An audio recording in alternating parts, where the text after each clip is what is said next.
I'm Dave Barnes, and I'm the director of the gallery here, the Shafer Gallery. And it's been a wonderful couple of years here because a couple of things have happened while I was here that are really, really astounding. And actually, I don't see him here. I was looking for, did Phil, is Phil still here? Yeah. Jacobson, or did he sneak out? He's here. He's still here. At any rate, one of the coolest things that I get to experience as the director of the gallery here is meeting and welcoming new artists to our area. And I have had the privilege of welcoming to this community, okay, two of the finest artists I have ever known, personally. One artist we met a couple of years ago, his name is Phil Jacobson, who teaches painting classes here at Barton Community College. And Phil kind of dropped out of the sky. He was like not a known quantity. And we advertised for a teaching position here, and I was looking through the applications, and there was this guy here who had studied with Ernst Fuchs, which is a very, very famous surrealist artist who was friends of Dali and friends of like all the great surrealists in Europe. And he had worked with him and had interned with him, in Austria. And I'm going like, are you kidding me? And I looked him up, and yeah, he was the real deal. Phil had been doing international workshops all over the world for years and all that. And here he was applying, and so I told the dean here, I said, hire him. You don't even need to interview him, just hire him. And he's a fantastic painter of consummate skill and connections and background. And I thought that was about as good as it gets, because here was a guy who actually worked with all my personal art heroes, okay? And then this year, a couple came into the gallery. I guess it was like last year, was it, Susan? When did you guys get last year? And, a very nice couple, very sophisticated folks, and they were tourists, and so we got to talking, and we had a great time chatting, and, they lingered for a while, maybe an hour or so. And in a month or two, they showed up at the gallery again and said, we've moved to Hoisington, Kansas. And Phil, I should say, turned out that this guy was Rodney Wood, who was a very, very well-established, wonderfully talented, magical realist painter. And it was like, what's going on? What is the magnetic draw of Hoisington, Kansas, that two of these world-class painters should suddenly appear on our doorstep, okay? It was almost mystical and magical. I don't know what to say, And so here tonight, I am so privileged that the Shafer Gallery can host one of the premier exhibits of the work of Rodney Wood in central Kansas.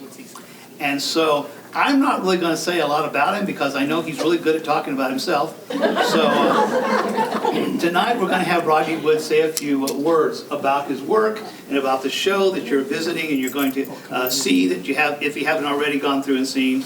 And hopefully here in a few minutes we'll have a few more chairs out in the back here so folks can all have a place to sit. So without further ado, I'd like to introduce Rodney Wood.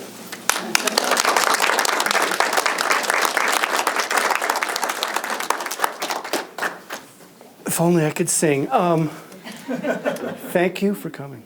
Thanks so much. This is beyond my wildest dreams here, moving to Kansas. Did I have any idea a space like this existed? And just thrilled to have this show. So I start off the show here with thanking Dave Barnes for inviting me to have this show. What can I say? Wow. What a privilege. What an honor. I'd gone back home, was ranting and raving about the gallery. I thought, well, maybe somewhere down the road we can have a show or enter a piece in one of their annual everybody's friends and neighbors show or whatever that is. Friends and acquaintances. Friends and acquaintances. That'd be cool. Well, one thing led to another, and here we are. So thank you very much, Dave, and Alyssa for all the help. Wherever Alyssa's probably rounding up chairs, the pregnant woman carrying chairs. So I could go for hours just thanking people about what led to this work And then this opportunity, I need to thank my mom and my partner, Susan, who put up with my madness, not just for this show, but for years. So that's Susan and my mom right there. Mom's going, are you talking about me? Yeah, it's kind of her fault. One of my favorite mom moments is I had a show, and Mom was walking around in the show, and I overhear her speaking to someone, and she says, well, he seemed so happy as a child.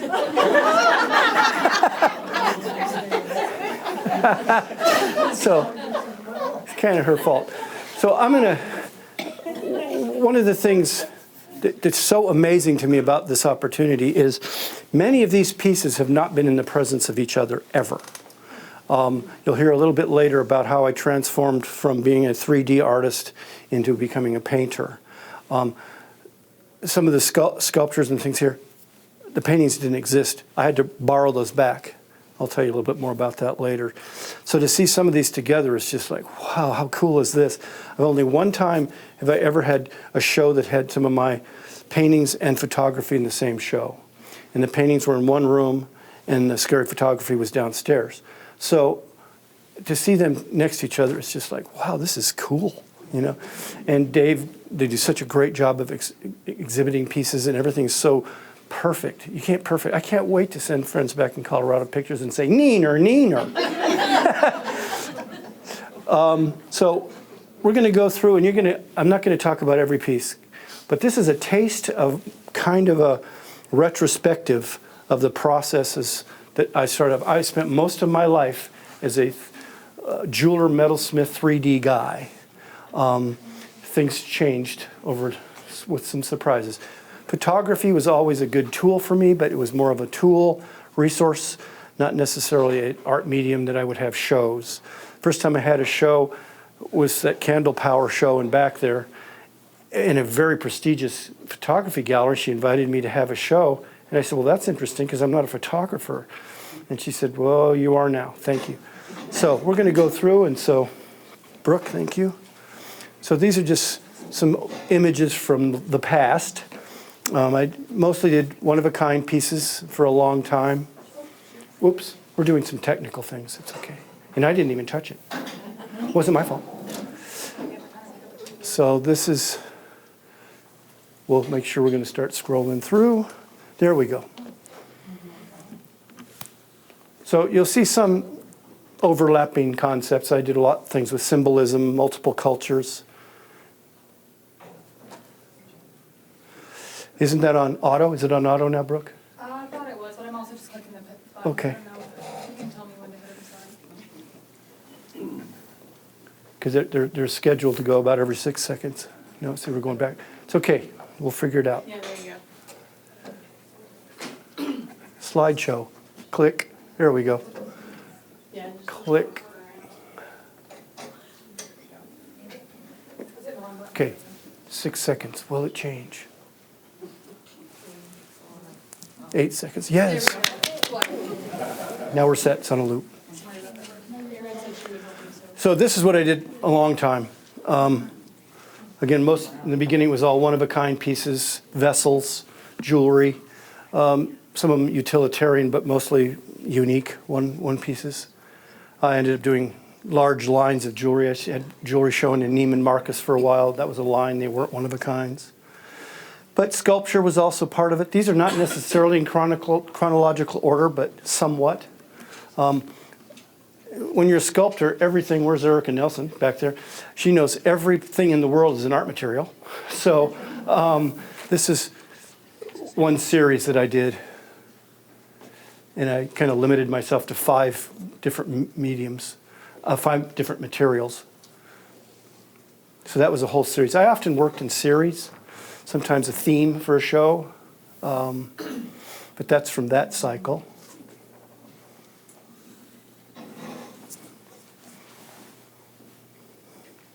It's been interesting for me because sometimes like, oh yeah, I forgot about that one. You know, having a retrospective kind of thing is an interesting process. But still, even those were scary for some people.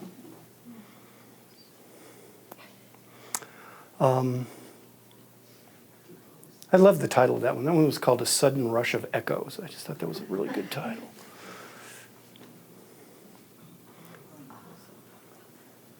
Are they singing? Are they screaming? It's your call. I did large body casting sculptures for a while. This is molds made off of a living human being. I entered that in an all-Western show. The judges freaked out. Half of them love it and half of them wanted to kill me. It was fantastic. So I would do these environments, installations, and these are just a kind of a taste. There was quite a few of them, but I didn't want to go down that road too far this evening. Life size and design so that you could walk around in them and be up close with the stuff.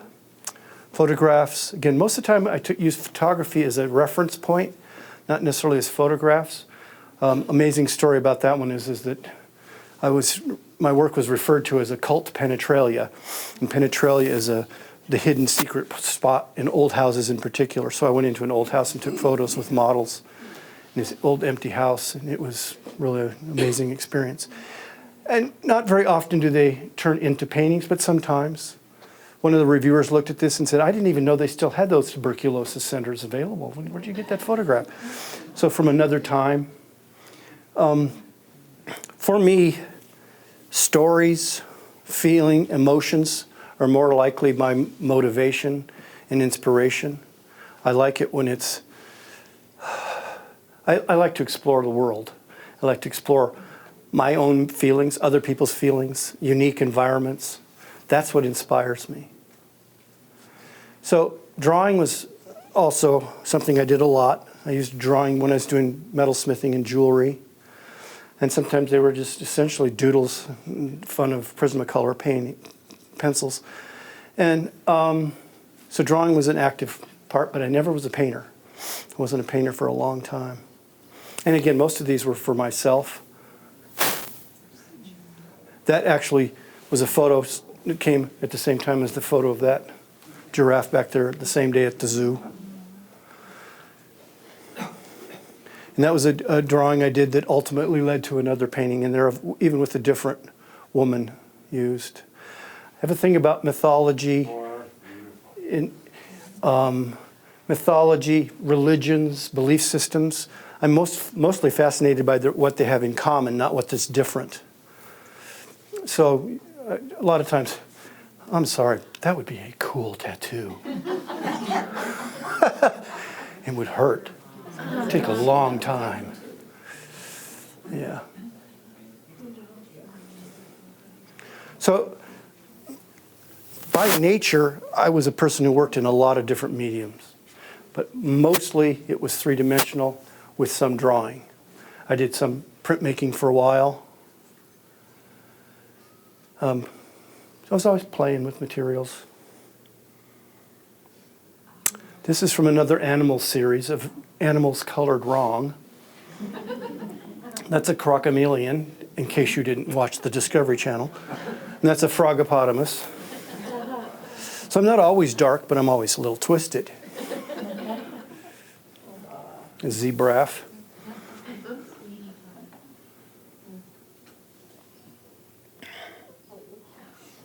A pecutan. The little drawings are really fun. They're quick compared to paintings. And I sell them fast. Whenever I have a show with these, they would go away. In part because it's the humor and a little Dr. Seuss thrown in there, messing with things.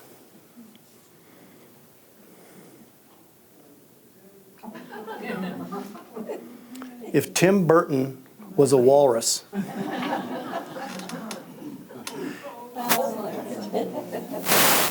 and that was a fun one I did a long time ago, and since then I've seen AI versions of it. I don't know who came first. Well, I do. I know my drawing came way before AI did. Okay, you could stop that for a quick pause, and it's not a problem. You're about to see a really big shift, an unexplainable shift. I got involved with art cars. In 2012, I was hired by the city of Trinidad to create a signature event to attract tourists. Well, the director of the museum at that time, of the tourism board, knew me from my hat from long ago, and he said, well, if we ask Rodney, we're not going to get any arts and crafts festival, home tours, beer, or barbecue festivals. and I'm going to come up with something different. So I pitched an art car event. And the art car event was called Articade. And Articade was something that I loved, and it was fantastic. And it was one of the most creative art forms I'd ever seen, let alone participated in. Anybody can make an art car. It's very, very inclusive. It's very fun. It's just breathing. It's like there are no rules. The only rule is you got to be able to drive it. If you can't drive it, it's a float. End of rules. So there's a lot, and there are some around. Again, Erica Nelson's was an art car person and did it more actively. Rex, some of you in town have seen Rex's Chubaru, the car covered in teeth, and he's a famous guy. There's a documentary called "No, I'm Not a Dentist," because everybody asks him. So you're about to see a shift.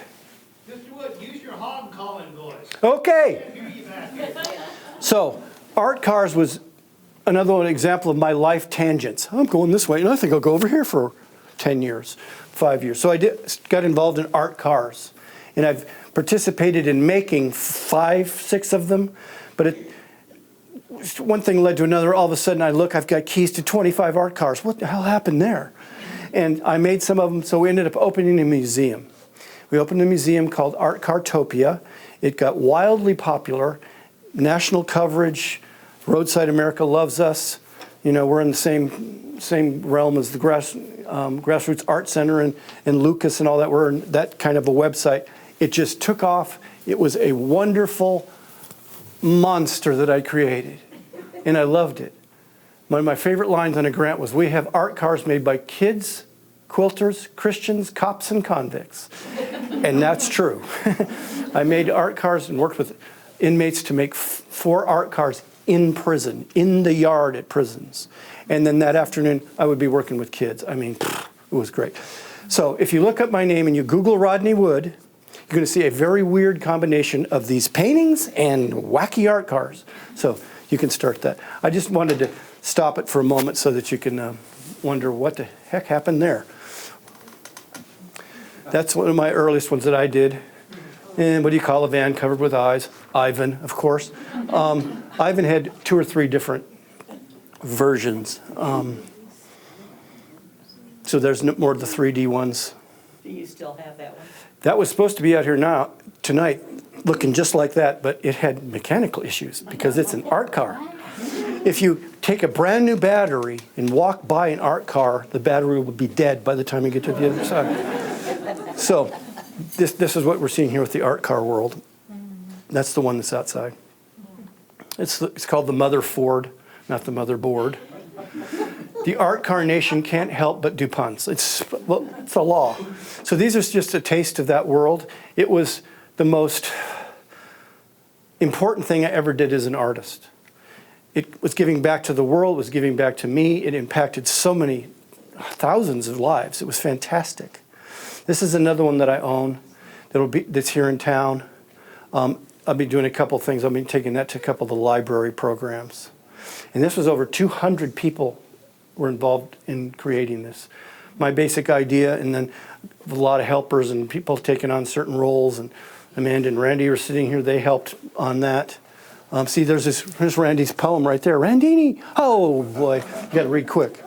So it's very popular. It'll be around town. You'll see that around town. But it was a really amazing thing as an artist to participate, as an educator. It was a little museum in a town of 8,000, and it's the second largest art car event in America. There's Rex's Chubaru right there. That was in the museum for a few years, here and there. And that's Bohemian Rhapsody. It's made by high school kids, long story. So that's kind of off topic for this particular show, but that is what I'm doing. So now we're going to see more of the paintings. The Soul Rejuvenator was a piece that I was invited to put in a show, and I'd never done paintings before, but I was doing 5 mediums, and you could only put 1 piece in. So I ended up doing these little paintings, and I so enjoyed doing the little paintings that after that, I made a couple bigger ones. And then I loved it. Within 6 months, I sold all of my jewelry, sculpture, all my other equipment, and said, I'm doing painting. I'm a painter now. That was my first painting. I did that one. And it just felt like being a musician, and then you finally found your instrument, this particular instrument. I did this painting. I was away for 2 or 3 weeks. I came back, I looked at it and went, wow, that's cool. Who made that? People ask me if I work from live. You only get 7 women to lie nude on your floor once, not every day for 3 months. So that's it. So different muses, not models. So this Soul Rejuvenator set me down this path of exploring painting as my medium, and it just felt right to me. I don't miss making sculpture particularly because I've got more ideas than I know what to do with the paintings. And again, I'm exploring emotions. I'm exploring human conditions. Some women look at this piece and they think she's captured, and some women think she looks so peaceful. I had one woman ask if she could borrow the straitjacket because she needs to take a nap. This one's called Whisper Scream. And I'm completely untrained painter. I had no idea how to paint. I didn't take any painting classes. I was all sculpture jewelry. But I liked the ability to play with different images. Like I took that photograph and she did not have those tattoos. I made that up. The tattoos were added later. So the quote-unquote models are really more muse than model. I do photo sessions. We do some experimentations. That model was a real jerk. That's my hand, actually. Didn't have to pay for anything. It was there every day. Again, I liked exploring different symbolism, ideas, obvious ones, some subtle ones. My work is often called magic realism. Magic realism is a little different than surrealism in that it perhaps could happen, but it might be one weird moment. It's not like flying snakes. It's things that might happen, but how could you get butterflies to all fly around that book? And other writers have referred to my work as emotional realism, especially some of the newer works, because I'm really exploring emotions. I'm far more interested in a person who's survived amazing things in their life than had a smooth path. Those are the people I like to know and get to talk to and things like that. And some of these are very small. Some of them are pretty good size. I spent years and years telling my students to loosen up, and now I paint with an 18-aught paintbrush and a painting this big. So, one of the examples of places I've gone to the Mutter Museum, which is a medical history museum in Philadelphia, and it is amazing. And you have to get permission to take photos there, no selfies. They gave me the keys to the cases. It was crazy. My camera was so happy. So this is where you're going to see some of these images and the inspiration for paintings. This is called vanitas. Dutch painters did this thing where they would put objects in a painting that remind you of your mortality. Moths, things. There's my Kansas painting before I moved to Kansas a long time ago. I didn't know I was going to move to Kansas when I did this. And then she waits. I have a thing about the blue morphos butterflies that are a recurring theme that I use often. There's an old religious kind of Christianity connected that believed you were led to the heaven by insects, and then they became birds, and then became angels. And that's just a young woman I saw at a mall. I said, would you go over here and stand by the corner? Took a picture of her. Some of the muses I've used a few times, some of them only once. This is a woman that was at a show. That's a painting with an incredible story. I won't tell you the whole thing, but it started off with a photograph of her in a green field instead of this burnt thing. I did a whole series of paintings that were based on inanimate humans coming alive. So we went to Venthaven, which is a ventriloquism museum, and took a bunch of photos, and that led to a few paintings. Those were all objects were taken out of privies underneath in St. Louis. This is a couple of the puppet dummies. That one looks a little too much like me. No, that's the one that looks like me. I've had more than a couple people say, is that a self-portrait? So, oh, dang, I need to take a nap. I love outsider and visionary artists. That's my favorite art form. I travel all over the U.S. looking, and that's one of my favorite, Joseph Minter near Birmingham, Alabama. And that's a case where I actually did a portrait of him. I loved spending my time. And there's M.T. Liggett from 2010. Mullenville? Yeah, in Mullenville. And then I took some of my favorite ones and did this homage to M.T. Liggett. Again, way before I had any sense that I'd be moving to Kansas. And I started this series, and it's going to be the 7 Deadly Sins. That's sloth. That's envy. And the cheetah is so smug. Look at him. Then I did a series of if the Egyptian animals actually had animal heads. These are a couple of the series that I didn't complete. I had as much fun painting the background of that one as I did painting her Unut.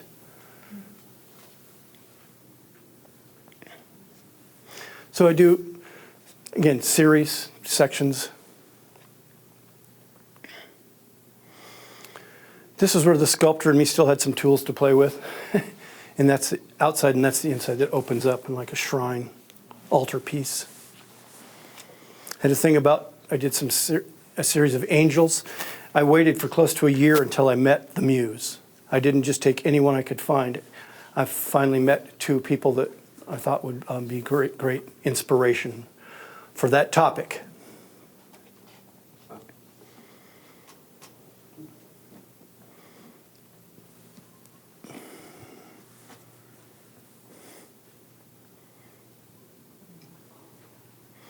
Andy and Jeff came to one of my openings. They didn't know each other at all, but they walked in the room as if they were angels. I think Andy didn't actually step. She just kind of floated.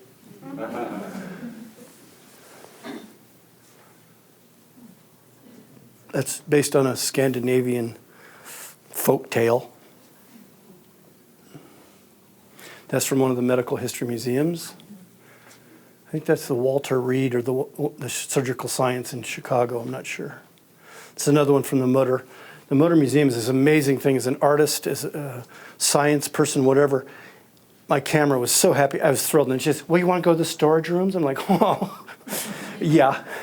So, and this is, again, from that series of inanimate, where puppets, dummies, dolls, cemetery sculpture.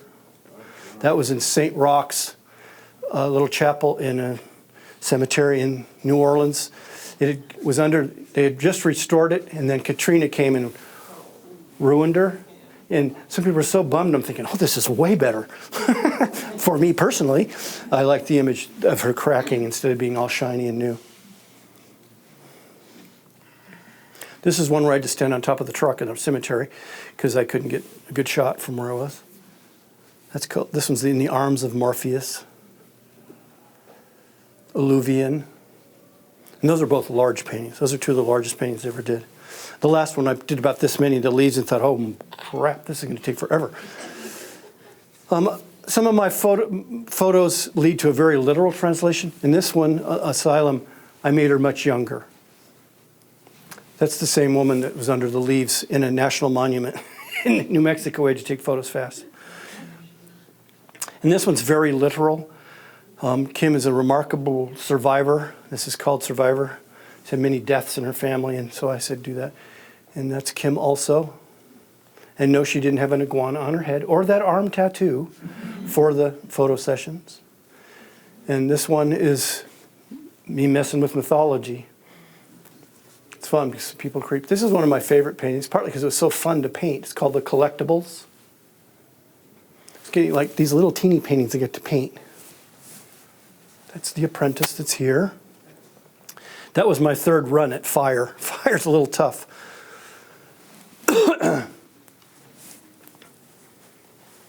People ask me if I work from live models again. Yeah, right. This is my newest painting, and my muse is Crystal, right back there. And she's trying to say, don't make me stand up, but you all know who she is. And I'm going to do 3 or 4 paintings from a photo session that Crystal was the inspiration for. And that's the slideshow. hopefully somewhere in there you can have some sense of continuity in all this disparity of different subject matter, different medias, different tools. But that's kind of what I do. Any questions? What's wrong with you? Questions, but now I do understand your mother's comment. My dad, I think it was the same show actually. I overheard him talking to someone, and the person said, "Has your son ever considered psychotherapy?" And my dad said, "That's it on the wall." How much time do you spend on one of your large paintings, like that cabinet? Only one time did I ever time it. And it's kind of like if you're a weaver, you really don't want to know. It takes a long time. That one was 750 hours. Are you 150 years old? Look at me, I'm 30. It's been hell. The one idol, the crystal in the water, probably took close to as many hours as that large one did because of all the layers of water and things. But that one's a good example of how my brain works. It's a beautiful image. We're taking photos in a koi pond, and it's like, oh my God, this is just my camera's happy, I'm happy, and I'm seeing it, and she's not. But when I'm working on the painting, it reminded me of one of my favorite quotes, and that's by Francis Bacon. And the quote is, "The job of the artist is always to deepen the mystery."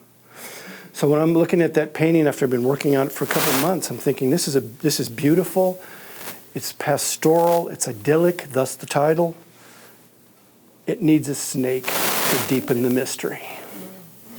And I've already seen people who've looked at it and not even noticed the snake. So that's part of how I work. The woman in the sunflowers, I was thinking it's really pretty. The story felt common to me. Beautiful woman, beautiful flowers, up close, you can paint, so what? So I made her blind. Totally changed the feeling. The texture, odor, maybe now you can smell the flowers, as she would have to do in a very different way. So that I make choices like that